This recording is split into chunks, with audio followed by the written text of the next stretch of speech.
Hello, welcome, Dr. Mamou Othman. Good evening. Very good evening. It is here, it's night, so for me it's good night, and for you it's good evening. For me it's late evening, by the way. How are Yes, you doing, yes. sir?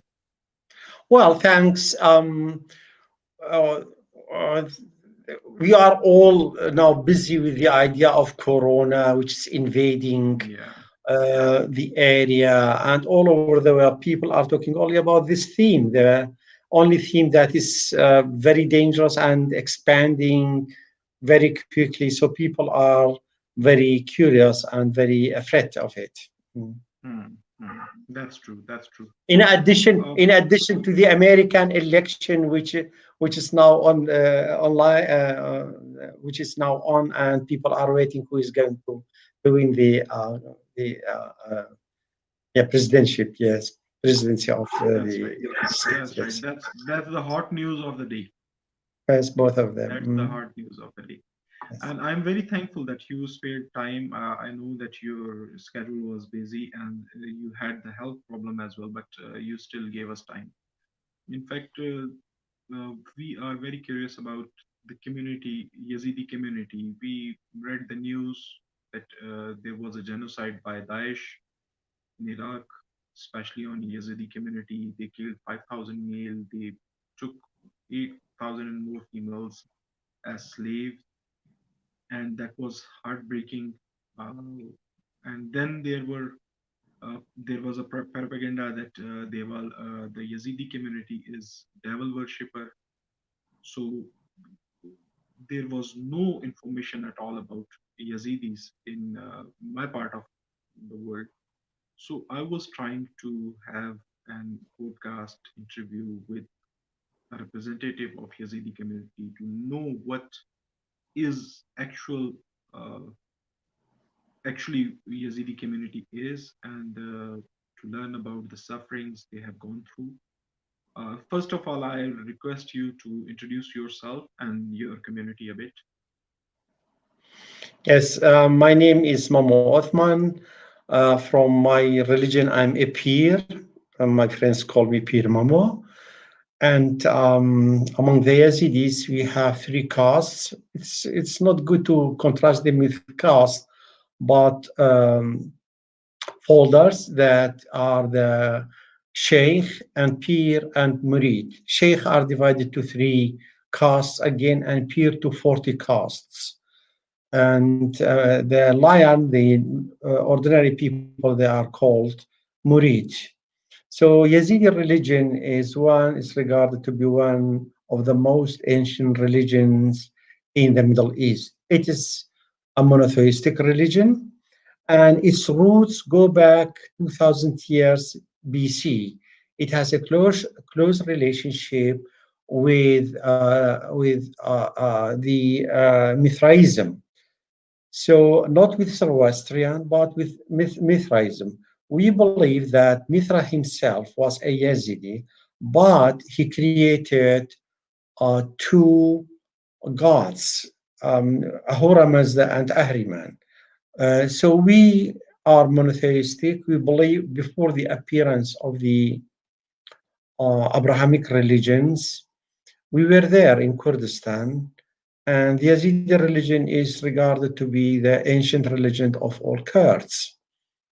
The Yazidis were worshipping the sun. We were sun worshippers before the appearance of the monotheistic religion. But we believe that the sun is overall because it was the source of light.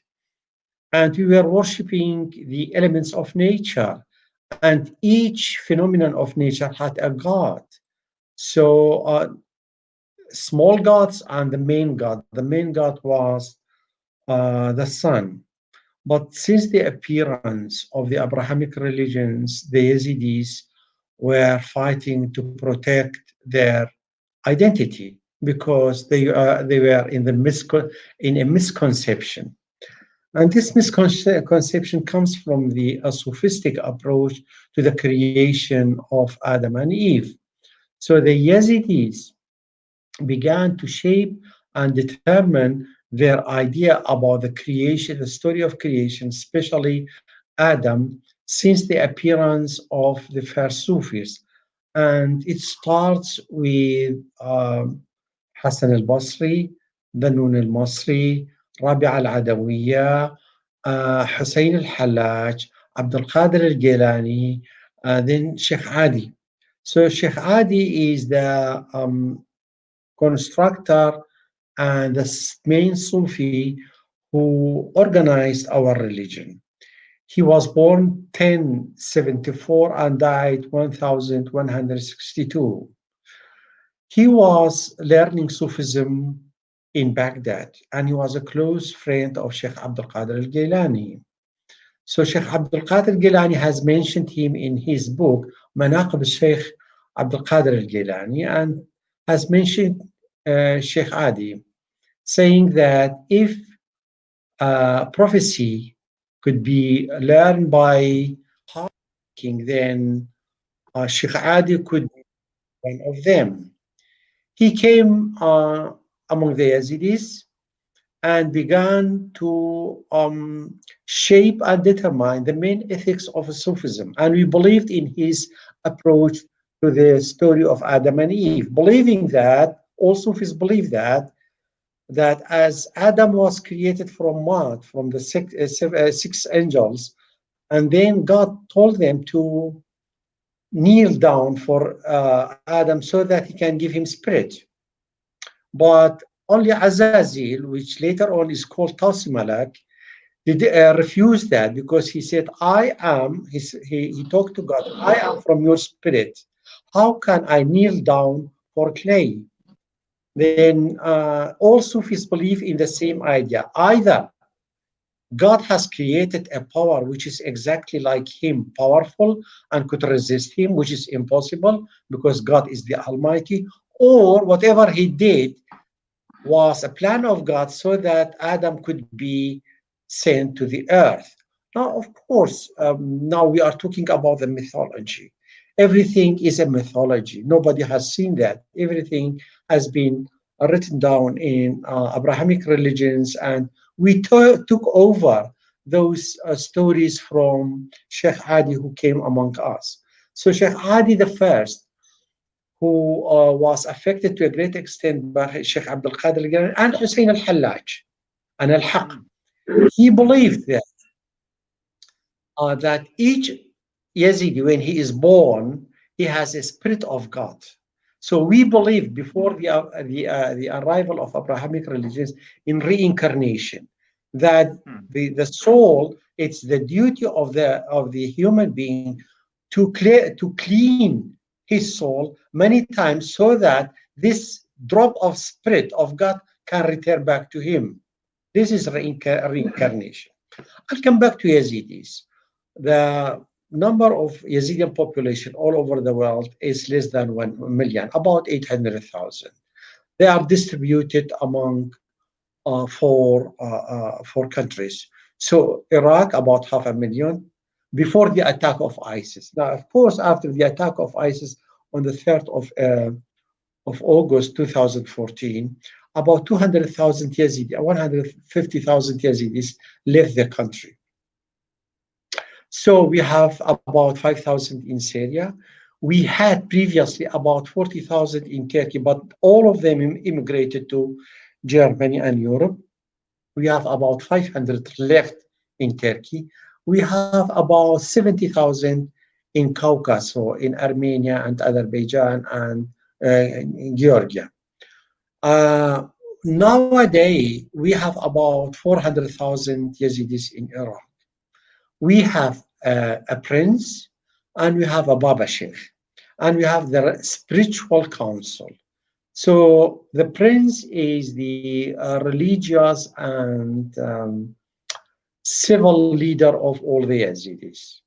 Baba Sheikh is like the pope of the Catholics. And the religious council, they are the members of this religious committee that meet every now and then to decide upon important issues. For instance, Baba Sheikh died 1 month ago, and a new Baba Sheikh should be elected. So the religious council should meet, and they will get suggestion from all the Yazidis, which they will get two candidates, and the one who takes more pros will be elected as a sheikh, as Baba Sheikh. And Prince, our prince is Hazm. He has to name him. So the Yazidis fast 3 days, which is the 23rd of December every year for 3 days. We believe that uh, the 23rd of December is the birth of Mithra, and the sun is the shortest. It's the shortest day in the year. So we believe in that day the sun, our God, before the arrival of Abrahamic religions, was born. So it should be on Wednesday. So Wednesday is our religious day, is our holiday. So we fast on Friday, on Thursday, on Wednesday, and one day before Wednesday and one day after that. So Thursday, Tuesday, Wednesday, Thursday, 3 days. The Yazidis, each Yazidis has his hereafter brother and his hereafter sister. This is from Sufism. The Sufis believe that each Yazidi, uh, uh, when he dies, he needs witnesses, and his hereafter brother and his hereafter sister are his witnesses when he dies. We believe we were affected by Abrahamic religions and especially by Islam.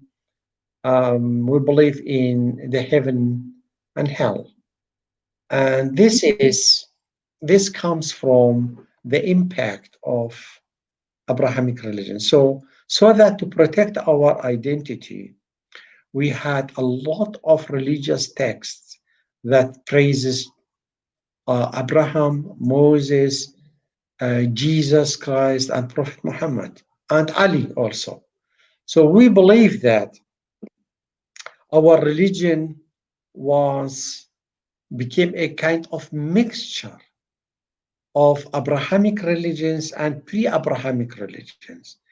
The importance of Sheikh Adi when he arrived, when he came to us, that he allowed Yazidis to practice their rituals, their tradition, and their feast that they were practicing it before the arrival of Islam. So the basic principles of Mithraism are practiced. So we have some important feasts that are still practiced by Yazidis, which roots go back before to Mithraism, before the arrival of Islam to our area. For instance, the Eastern feast, we call it Sarsal. It is the 14th of April each year. It could be the first, should be the 1st of April, the Gregorian calendar, but 13 days are different with the Eastern calendar. That's say the 14th day is the first day of the Eastern calendar. Uh, this feast is celebrated on the ground and in the nature. So Yazidis collect some flowers, April flowers, and some mud and the eggshells, the colors eggshell, and they put it on the frontier, on the entrance of their houses. This is a very ancient feast. Then we have Jamai, which take place on the 6th of October till the 13th of October each year. This is 7 days celebration. And this feast goes back to Mithraism. On Wednesday, through those 7 days, mm, the bull of Mithraism should be slaughtered. So originally, the bull symbolizes Mithra, and previously, slaughtering the bull means waiting for a rainy winter and prosperous flowers, greens, and because it was the pastoral society at that time, people were living on nature, and they believed that slaughtering the bull, which is the symbol of Mithra, the god, will bring you a rainy winter, and then you have a lot of grass for your herd and your sheep. The Yazidis also celebrate, they have 3 days fasting, I mentioned that. And they have also some other minor feasts which are influenced by Christianity and by Islam. So 300 years after Jesus, the missionaries came from Europe or from Italy, and they started to spread Christianity in Kurdistan. 200 years after Christianity, or 250 years, then the Islam invaded Kurdistan. So the Yazidis were victim all the time because they believed that Yazidis are devil's worshippers, which, as I mentioned, it's not true. We are monotheistic. The only difference is that the Sufis' impact on us about the creation of Adam and Eve, and how Azazel refused to kneel down and pray for Adam. Yazidis all the time wanted the Abrahamic religions, and especially the extremists of Islam, to accept them as they are and not as they should be. mm, They believe that each one in the area here who doesn't believe in Islam should be converted to Islam. And that was the main or should be reason, killed. or should be killed. And that what they did in their last massacre, genocide against the Yazidis on the 3rd of August 2014. Mm, On that day, they invaded the Yazidis because they were an easy prey for them. mm, Although some of them, because they were afraid, they said, we will convert to Islam. They said, no, you are lying. They killed them. mm, What they did is that, um, uh, it cannot be forgotten. It was a crime, an atrocity against all humanity. They began to rape women and sell them among themselves. mm, And then they began to train children as mm, soldiers for their own mm, purpose. mm, So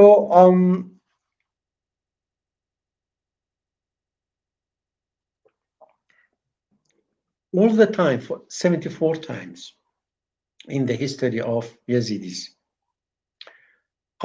the Islamic extremists were attacking them for their own purposes, either to get their properties, or it's it's mentioned somewhere that they have the right to have their women and girls and rape them as they want. mm, I'll tell you one story from those who were interested only in raping and killing. A German um, citizen whose roots were Arabic, living in Germany, then came. I saw an interview with him. He said, come over to Iraq. You can kill people as much as you want. You can enjoy life as much as you want. And one of them, I don't know whether he was the same person or somebody else, He returned back to Germany. He was interviewed by a psychotherapist. He said, "Why did you go there and why did you come back?" He said, "I went there because I believe that I can implement the basic elements of Islam. But I saw my prince, the Islamic prince, had a better car than me, had more money, had more wives, and was able to rape as much as he wanted. And then I believed, why did I come here? I should return back." So it's all the time the matter of the issue of power. All the time it's power. So it means that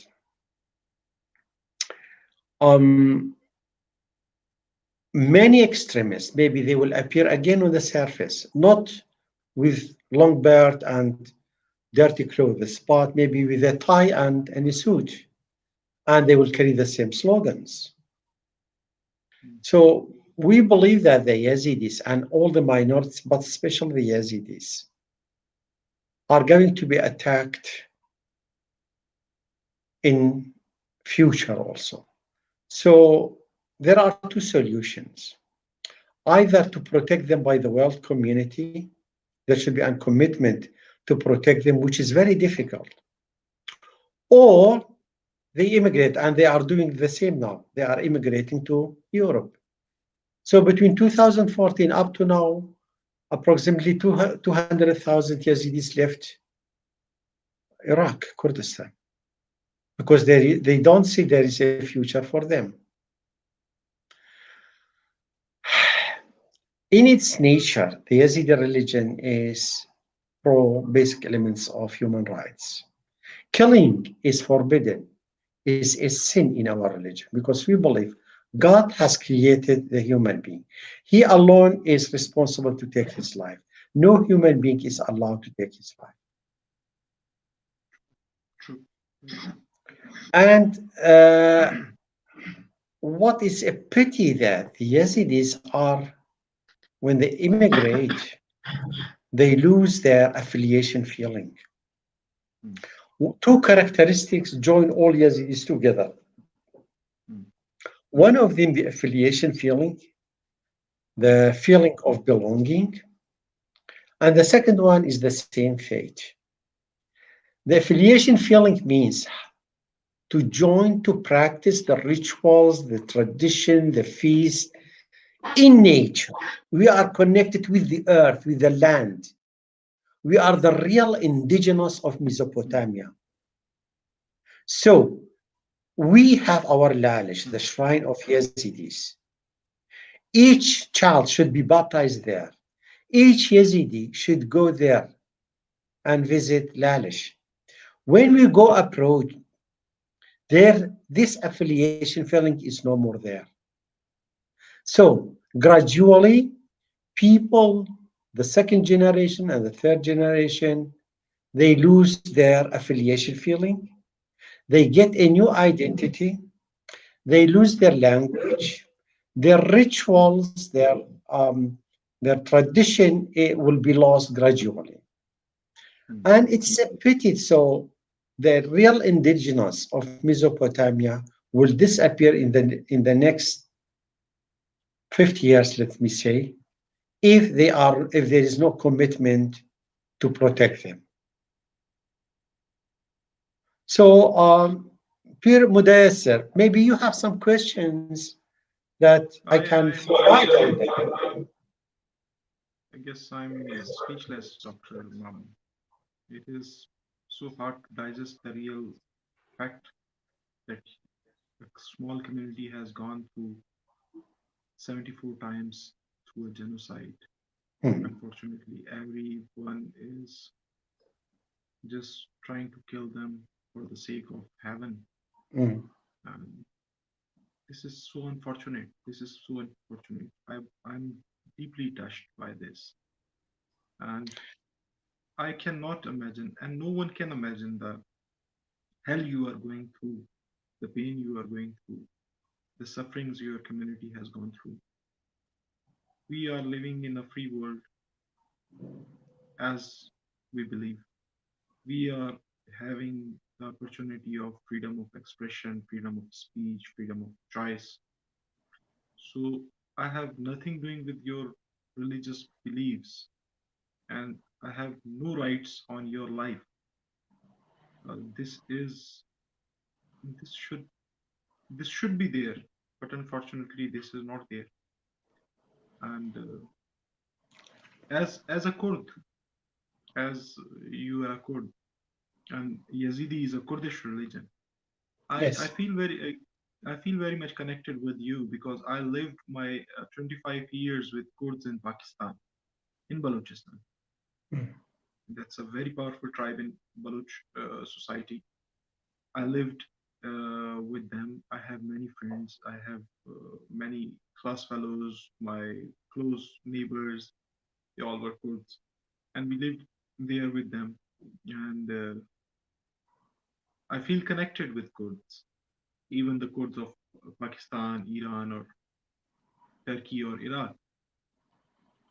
And I, Yes. before your talk, I had many questions in my mind, but trust me, uh, you just made me speechless. You just made me speechless. Yes. I'm telling you, I can only insist this one that in this with this fact that in this area, in this time of human rights, globalization, so still there are some people who will say, you should think and believe as I want you. So they This don't is accept us as we are. They oblige us to be as they want us to be, which is a this is crime unfortunate. against humanity. Yes. So Thank you. again, yes, And please accept my condolences on the thank you. death of your Baba Sheikh. I read that before one Yes, month he yes, passed away. yes, yes, And I yes, hope that next Baba Sheikh will lead your community in the true yes, steps as the elder were did in yes. past. We insist on some facts that are prevailed all over the world. We say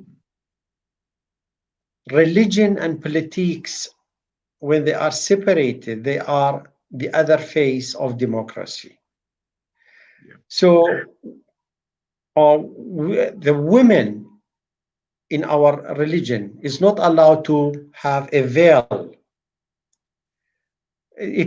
Women they have special status in our community. We had a princess from 1910 till 1950. For 40 years, she was ruling a princess. She was called Man Khatun. And as a woman, she was ruling the whole community. And just like a real princess, she was sitting every day in her diwan. People were coming, talking to her, and sometimes she was acting as a judge to decide upon some issues.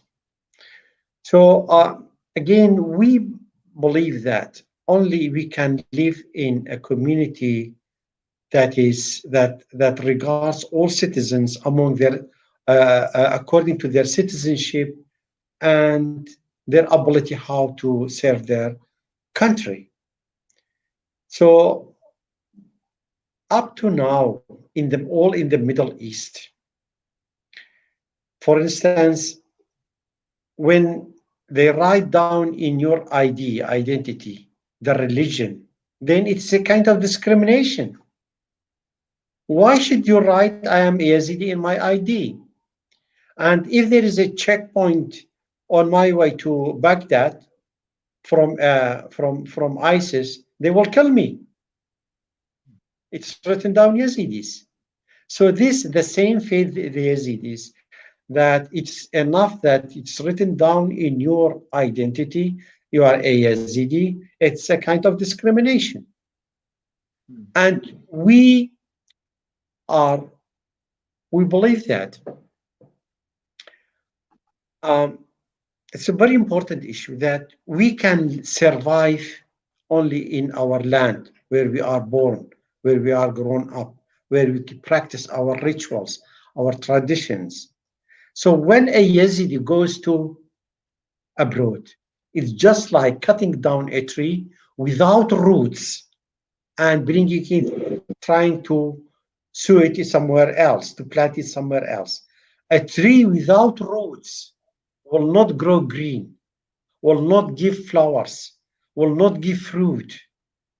That's why the world community should think to protect the real indigenous of Mesopotamia in the land. But nobody will hear you.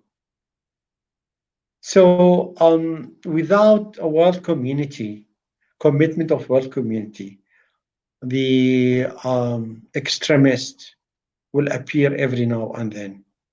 And they have pretext. They will say, here we have some text, killing your, raping your wife, it's allowed. They have pretext. So anyhow, we are not optimistic that the real indigenous and minorities of Mesopotamia will survive in the long future in their homeland. It is a pity. It is a Mm, pity. it's a pity, of course. Yes, of course, yes, yes, yes. This is so unfortunate. Yes, yes. It is so unfortunate. Mm. Maybe you have some more Yep. questions about the. Um, so the first Sheikh Adi was not married, who came in, was born 1074 and died 1162. He lived about more than 90 years. He had a brother. His brother had a son. The name of his son was Sheikh Adi, the second Sheikh Adi. Then this Sheikh Adi, the second Sheikh Adi, had a son. His name was Sheikh Hassan. He was a reformer, the second reformer in our religion. And he planned for a state for the Kurds at that time. But during the time of Badruddin Lulu in 2046, Badruddin Lulu was the prince or the ruler of Mosul. Then he captured him and killed him. We believe that if his project has got success, then the map of Mesopotamia of the Middle East would have been changed. So the Yazidis beliefs and system is a kind of organized system. And this organization was shaped and determined between 1150 till 2050, 2000, no, till 1250. After that, the Yazidis were only trying to protect their identity. We have some references that the number or the population of Yazidis during the 13th and 14th century were more than 1 million. But because they were massacred, a lot of genocides were done against them. That's why they were most of the time they became only a small number, about few hundreds, then hiding themselves till they became some thousands, and then uh, every now and then there were some rulers, they were protecting the Yazidis, but in the history of Yazidism, 74 times they were prone to genocides. Uh, in the year 850, uh, during Al-Mustansir, my grandfather, his name was Mir Jafar. He was living in Harir, in Erbil now, and he wanted to establish kingdom at that time. Then he was attacked by by the Islamics by the rulers of Baghdad, al-Muntasir, and then the army of al-Muntasir was defeated. Then he organized another wave of attackers led by Yatagh. He was a Turkish one, and Mir Ja'far committed suicide. He drank poison, committed suicide. And then they came and again uh, took over all the properties of Yazidis and took some hundreds or thousands of Yazidis, converted them to Islam, and took them to Beji and Salah ad-Din. So Salah ad-Din al-Ayyubi comes from, it's mentioned he was a Kurd, but he was converted to Islam, comes from those who were converted to Islam, who were taken from Harir area to Salahuddin at that time. So And Salahuddin was also Yazidi. originally, but his grandfather was converted to Islam. Yes. So all the famous leaders of Kurds who had an opportunity to protect the Yazidis because they knew that their roots are Yazidis, they were afraid to do that. Even Sherko, the brother of Salah ad-Din, told him to build a Kurdish state. He said, you are against the principles of Islam. We don't need a Kurdish state. We need an Islamic state. And so we, the Kurds, all the time, we were influenced by Islamic ethics, not because they believed in it, because they were afraid to oppose against their principles. They would have been killed. There were some, we had some heroes among the Yazidis who were, for an extensive period of time, they were ruling Mosul, Mirza Dasani, for 1 year, because he was a warrior of Ottoman Empire and he was fighting against the Safavidan, the Iranian at that time, and he won a battle and he was appointed as the ruler of Mosul. Then we had Muhammad Batani, he was the ruler of Erbil, and the Ottomans rulers were in some periods of time, pro Yazidis, because they were not trusting the Shia, and the majority of Iraq were Shia. So they were sometimes giving some good positions to Yazidis because they were not trusting the Shia. No, Pir Mudassar, maybe you have some other questions, please. Yes, sir. I was just wondering, how was the Saddam time for your community? And how So, is the yes, it present government was. dealing with your community? At that time, the Yazidis were obliged to be registered as Arabs. Okay. And yes, and when they said okay, then they were their properties were taken from them. You are Arabs, and some other Arabs should come and live here. They were gathered together in some complexes, and a lot of crimes took place. And there were some people who were working for the government at that time. You know, all the time um, among the minorities, because we, again, we are Yazidis, we are ill organized, we are patchy, and there are all the time some people working for the governments for their own interests, and that's why we were undergoing very severe times. But it's a fact that our religion, our religious texts are in Kurdish, our language is Kurdish, our identity is Kurdish, and we are the real, our religion is the original religion of all the Kurds. Although there are some Kurds now, they believe that we are devils worshippers. So we are in a misconception, not among our enemies, but sometimes among our friends. Hmm. And how is the present government dealing with your community? Again, please. How How? is the present Iraqi government dealing with your community? Well, again, they are busy with themselves and the problems among the central government and the KRI.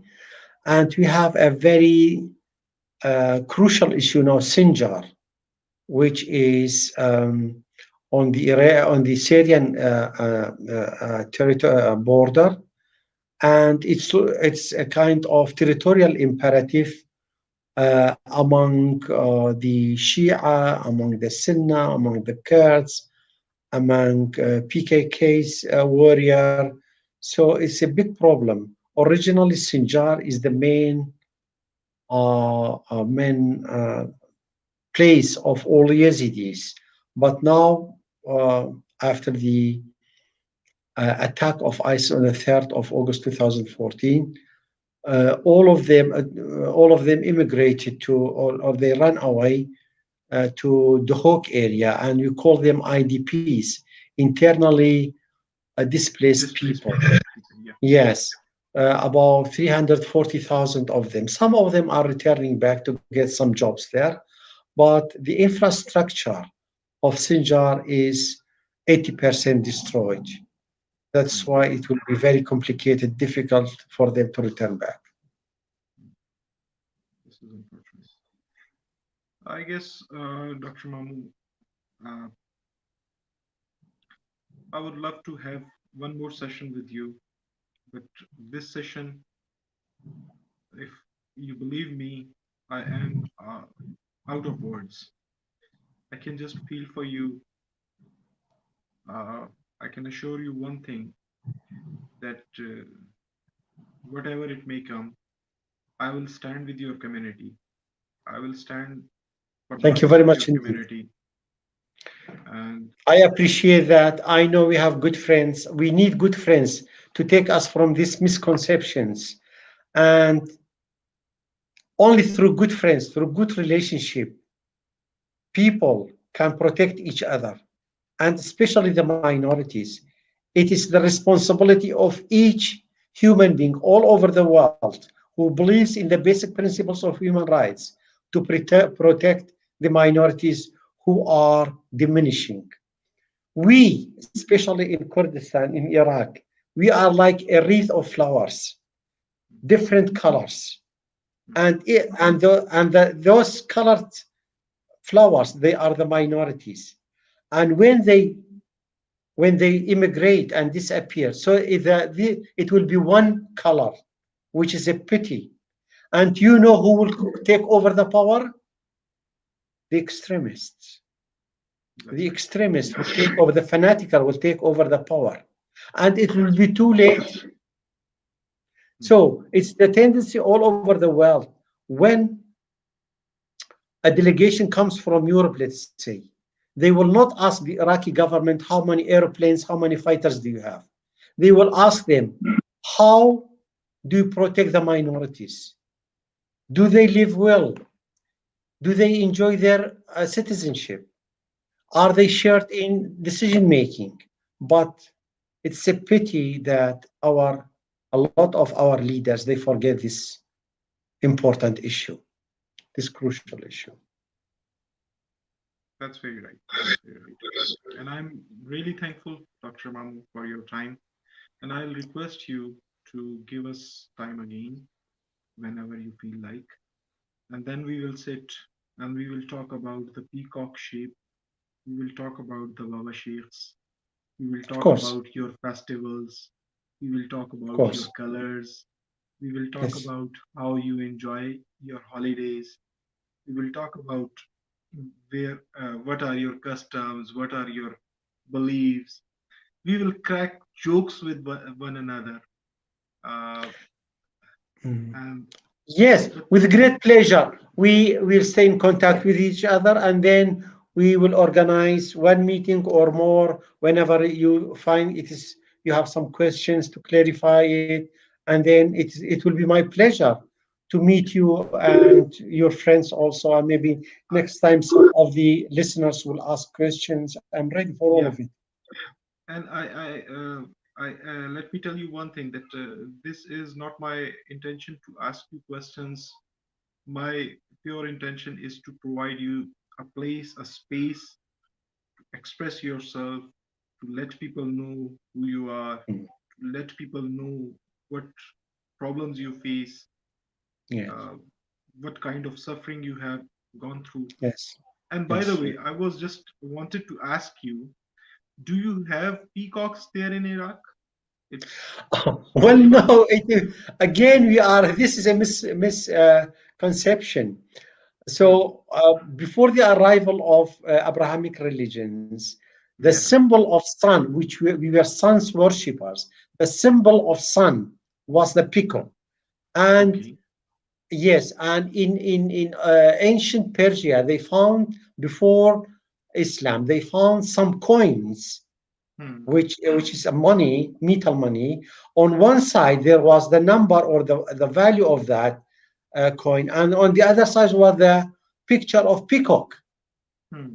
So Yeah. peacock, because of its colorful feather, was the symbol of the sun in Hmm. our religion, and then it was taken over in the story of Adam and Eve, and then Ta'us Malak means the angel of all of the other six angels. Hmm. Ta'us, he's the leader of all of them. So do Okay, you have this bird there available? pardon? I said, do you have this bird available there in Iraq? No, it's not. The bird has nothing to do. It is symbolic, only symbolic. Yeah, but still, I was thinking if you don't have that bird, we No, have it's there. that bird in Pakistan, so I can send you a bird as a token of love. Thank you. Thank you. I mean, if you have it, it's just like Yeah. a hobby. It has nothing to do with the religion. Nothing. But I'd No, but love, Pir Mudayasa, to visit you once. I'm anytime, fascinated. anytime, anytime, anytime. I'm fascinated by the ethics of Sufism. And as I mentioned, we have in our religious texts Al-Qalandariya, Farqa Qalandariya, Yeah. and the Sufis, all Sufis were meeting each other, and they were sharing some main principles. Yeah. And we have calendaries here. I am in self myself. I am a Qadri. My Murshid is Sheikh Abdul Qadir Jilani. He lives in your Yes, country. His shrine is in your country. yes. And I have a great respect for Iraq and Iraqis. And by the way, you have a brother here in Pakistan. Anytime you want to visit, you are my guest. I am. It's my pleasure. I'm proud of good friends like you, and I wish to continue our friendship and to meet each other whenever, according to our schedule, whenever you want me. And Inshallah, thank you very inshallah. much indeed for Thank you, having sir. me. And have a nice evening, late evening, or good night. But it's still evening in our Yeah, in Duhok. Okay, thank thank you you. very much indeed.